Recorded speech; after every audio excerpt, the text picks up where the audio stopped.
మన భారతదేశంలో భార్యలు భర్తలు చెప్తున్న మార్గంలో ఎంతమంది నడుస్తున్నారు ఏంటి నాకు తెలియదు, కానీ మన రష్యన్ దేశస్థురాలైనటువంటి అన్నా కొణిదెల ఏం చేశారో తెలుసా?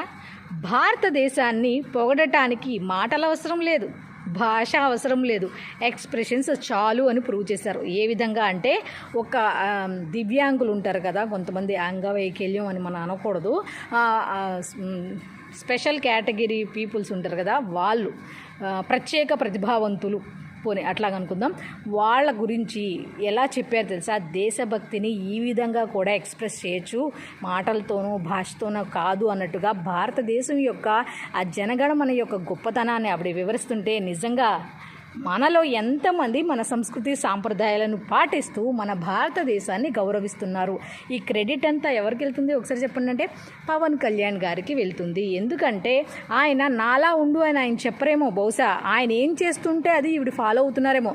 ఆవిడ కట్టు బొట్టు వేషధారణ ఆఖరికి తెలుగు కూడా నేర్చుకుంటున్నారంటే, మన తెలుగు వచ్చిన వాళ్ళేమో ఇంగ్లీష్ వైపు, ఇంగ్లీష్ పదాలు అస్సలు తెలుగు అనేది వాడకుండా వాడతారు. ఈవిడేమో హిందీతో సహా నేర్చుకుంటున్నారంటే నిజంగా ఈ క్రెడిట్ అంతా ఎవరికి వెళ్తుంది? నేనైతే పవన్ కళ్యాణ్ గారికి ఇస్తా. అదేదో ఆయన సినిమా యాక్టర్ అనో, పొలిటికల్ లీడర్ అనో, లేకపోతే ఇంకేదో అని కాదు. నిజంగా మన సంస్కృతి సాంప్రదాయాలను గౌరవించే ఆడవాళ్లల్లో, చెప్పుకోదగిన ఆడవాళ్లల్లో, ముఖ్యంగా ఇతర దేశాల వాళ్ళతో పోల్చుకుంటే ఈవిడ మాత్రం గ్రేట్ అని చెప్పుకోవచ్చు. ఈ క్రెడిట్ అంతా కూడా నేనైతే పవన్ కళ్యాణ్ గారికి ఇస్తా. మరి మీరెవరికి ఇస్తారు?